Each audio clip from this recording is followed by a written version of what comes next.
just getting back to your original question, I think our grandfather, Harry Rubin, in particular, refused to teach. And at least in my case, I remember he gave me this guitar, and he said, all you need to do is tune it. You don't need to play it. And it was a very strange instruction. Like, why would you have a guitar if you could only tune it? And his point really was, it'll be so frustrating to have a nice guitar that is tuned that you don't know how to play, that you will figure out that it's a mystery and that you do not need a teacher. And I remember going to the UCLA Music Library and Xeroxing all of these beautiful guitar pieces. I could barely read the notes on the page, but it turned out that this was a very strange and interesting form of teaching for two people who couldn't actually. And it really needs to be emphasized.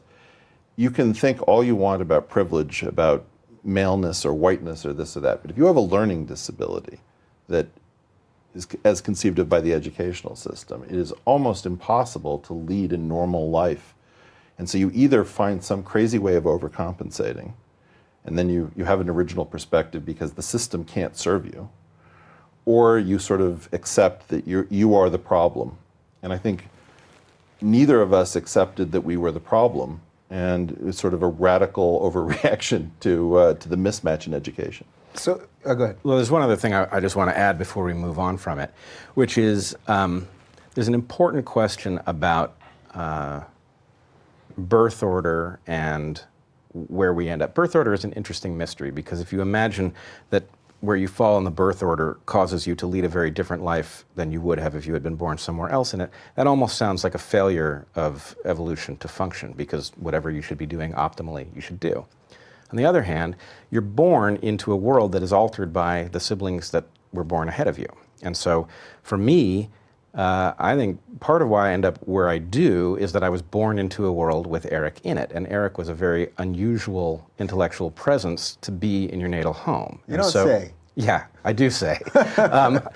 So, if you think about it, Eric has a extreme talent for fundamental thinking. And when I say fundamental, I mean the most fundamental levels of thinking. That meant that the niche in the home I was born into, that niche was full. Fundamental thinking wasn't where it was going to be at. And so it is, I think, totally fair to say that I ended up as far away from the fundamental as you could get, right? Biology is about complexity and emergence.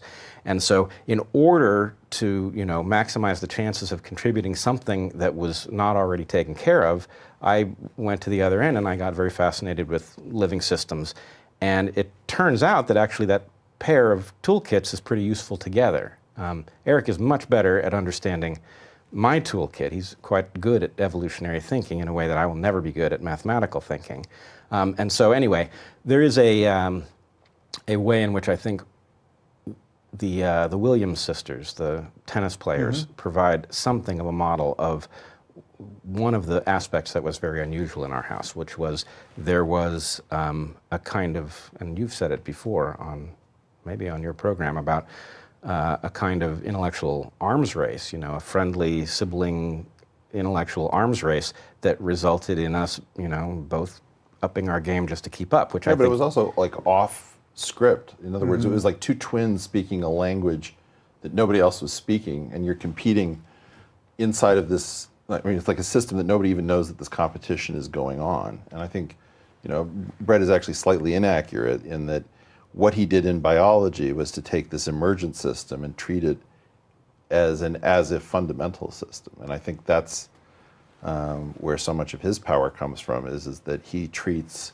evolution, like most people think of evolution as kind of bedrock, and I think Bret goes below that and says, look, the critiques of evolution have more to it than you imagine, but the solution isn't a religious solution.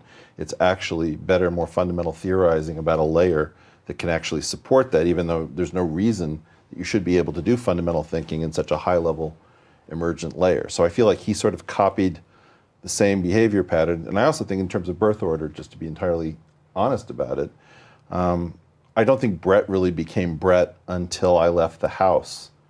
Like he was almost mute. He was very, very shy, wouldn't say anything. And when I left the house, suddenly, I'd been pretty good in speech and debate, and Bret would just clean up from public speaking at a level that I couldn't. And there's also this aspect where you feel that as an older sibling, you are in part suppressing the younger sibling unintentionally. So it's not mean-spirited, it's just those things are already occupied. And so as soon as you leave the house, suddenly you have Bret became an as-if older sibling or an only child. And I think that really catalyzed a transformation.